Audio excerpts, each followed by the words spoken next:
who's here, who is currently in British Columbia, which is part of Canada, as the Canadians mostly know.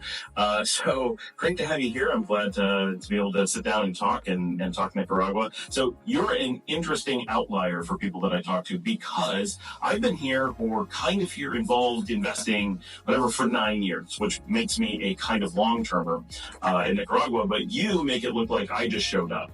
So before we kick off, I'd love to. A lot of my audience has seen you, but it'd be great to get real quickly kind of a background from less of your projects and more of like how long you've been here and your discovery of Nicaragua. You know, I'm a product of the Canadian economy. I'm born in Toronto, raised in Vancouver. Not wealthy parents. I'm not a trust fund boy or anything. We started with nothing.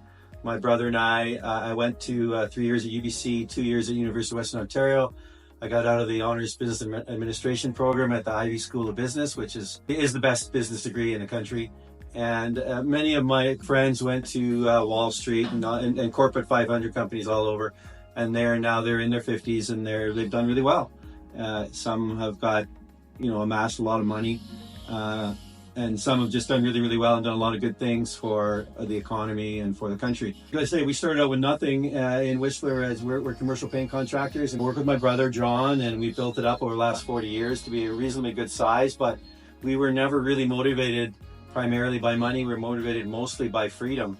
That's kind of the background, what drove me to make this decision to set off for Nicaragua or somewhere else in my late 30s, because I was always motivated by freedom of thought, freedom of ideas, freedom of movement, and that to me is much more important than anything. So that's what drove us out of like the Canadian orbit when I was around 38 or so. And everybody thought it was absolutely insane because we were making a lot of money and we were getting materially very wealthy, and well, not very, but reasonably, and they thought I was insane to say goodbye to all these great investments and go invest in this, absolutely wild west country of Nicaragua. And of course, when you got deeper and deeper in it, it's as wild as you can imagine times 10. Like, it's a wild ride. So the fact that we're here 20 years later and we've survived is incredible. But we have a very good product. But so I guess we're a visionary in a sense, because people now 20 years later are catching up, and the frustration and anxiety that I was feeling in my 30s about how does this end? Do I just end in a heart attack and die? Is that what I'm doing here? I'm just going to work 40 years and then keel over and die, like so many other people before me? Or am I going to do something a little bit more intelligent? And whatever that may be, I don't know. But that's where the investigation started. So it set us off on a different trail, and pretty much alone. And we ended up in Nicaragua. But we did look at other places. We looked at Mexico. We looked at Sayulita closely, Bucarias, Cancun, Tulum we took a look at, and it was already way too expensive. By 2000 it was already way overpriced. It's 3 to 5 times more expensive now. So if you think you're going to go, you don't have a hope. I met a guy at the airport on the way back last trip a couple months ago, and he was just buying a house just south of Cancun, and he was sending $1.5 million that day or the next day to finish up on his clothes on a house in the Gold Coast someplace. And I was like, dude, you're sending... Yeah, I'm flying back because I'm wiring $1.5 million tomorrow. I was like, wow, like, good for you. You have it. I've sold everything I have. I've sold out of Kelowna and Victoria. I'm out. I'm done. And I was like, well, it's great that you have that amount of money, but most people don't have anything like that. So it's become competitive. Now, I would say, to find a place where you can relax. So the issues in Canada that came up in that interview with Pierre, the conservative leader, with the woman from Squamish. She said she was actually from Squamish, but she was living in Cape Breton, which I thought was interesting. Sure, yeah. I thought that was really interesting, because Squamish is an interesting marketplace. It's a place where you always knew since 1975 it was going to blow up, but you just could never guess when. And then finally, about 12 years ago, it exploded. But prior to that, it was not an expensive place. Now, very expensive. So that same phenomenon has already happened all over Mexico, Costa Rica, I'd say Panama. And so the number of chairs left, I think the Canadian public are waking up to the fact that the number of chairs left for your possible place to relax and drink some rum in the beach and stuff, like all the posters in the bank and the banks say you're supposed to do. The chairs are getting limited. There's not much seating left. If you're in for a price point like under 300, let's say, or under 200, that's what you can muster up. There aren't many chairs left. And you were hitting on that in your video. So yeah, same thing coming from the U.S. We see that it's getting into any market that you're really interested in is quite unreasonably expensive, which is extra scary because it's not, the demographic winter has hit, right? And the U.S. and Canada are not at the leading edge of that like Europe is and like South Korea is and Japan, but they are on the front edge, right? They're not on the trailing, they're not in the global South. And so the oncoming economic collapse within a generation of real estate is a very real concern as well. It used to be, when I was little, we knew that real estate can't go up forever. Like it has to be based on a function of salaries, but it can skew for quite a long time. And if you have a bubble, and we've already gone through. I went through collapses in the U.S. I went more than a decade unable to sell a house at a fraction of what I paid for it, and in major markets that you'd think would never be tough.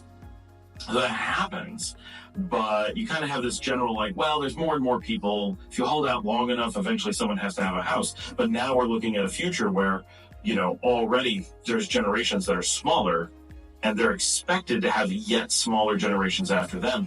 And it's that indicates there's going to be a drop in real estate, very likely within maybe not my lifetime, but definitely within my kid's lifetime. So if I'm buying a house and being I'm going to put in all this, I may be looking at being at the peak potentially, or pretty close to it. So that future has changed. With the Canadians, I think, is that you got to earn way over $100,000 a year just to pay your rent and put some food on the table. And most people aren't earning that and have a car, let's say. It's becoming unsustainable. And the solution to that is it's at least 20 to 30 years to find a real solution to this, because it's taken us that long to create the problem. And they're working on it, but it's going to take time. And people are getting frustrated. They're really tired and they're exhausted, really. And they might be 30, they might be 40, might be 50, might be 60. If they have $1 million, that's not even close to enough. You need way more than that to, at least 10 times that to be able to take 6 months off and travel around a little bit and maintain things. It's not small numbers. It's really hard to earn that money in Canada. It's a very competitive marketplace. So, but on the flip side, there is no country in the world that if you have money and it's invested in Canada, I think we're number one on the planet, that your next generation is going to inherit that wealth. So the probability of you losing wealth once you've got it in the country is as low as it can get on the planet. So if you have wealth, you keep wealth. And if you come with wealth from Indonesia or China or Japan or France and you place it in Canada, you can be almost certain there's no better bet that it'll still be there for your children. So, that's the flip side of it. Because somebody is collecting all the interest payments, somebody is collecting all the rent. Those guys, of course, are very happy, and that's a great investment. So it's a very tricky situation. So general population is tired. Mm-hmm. They're tired. Yeah. And they're just tired, and they're working very, very hard, and they're really not getting very far. So when you're seeing a slowdown in the real estate sector like we are now because of high interest rates for the last 2 years, people are getting really, really scared. So if you're in the have-not group, you're starting to panic. But there is a very sharp distinction between having a real estate portfolio or something and the people that don't. It's a very, very sharp distinction. Yeah, interesting. Yeah, I think the United States definitely has a lot of opportunity for being outside of real estate and still being very in the haves group. Right, it's not necessarily that real estate defines you or sets you apart. You're able to be in a lot of different areas, and in a lot of cases, business ownership is the larger driver than property ownership. Yeah, for sure. But still, plenty of people in America. We had a chat last night with a fellow from Montana, really nice guy, and he's just like, 2 more years, I'm done. I don't think he was 50, and my wife's got 9 more years, and I'm in. I've done my analysis. I'm finished. I've been analyzing for 3 years. I've looked at all kinds of different marketplaces, Ecuador, all listed, a whole list of them, right? And this one meets my criteria. One of my criteria is the time zone.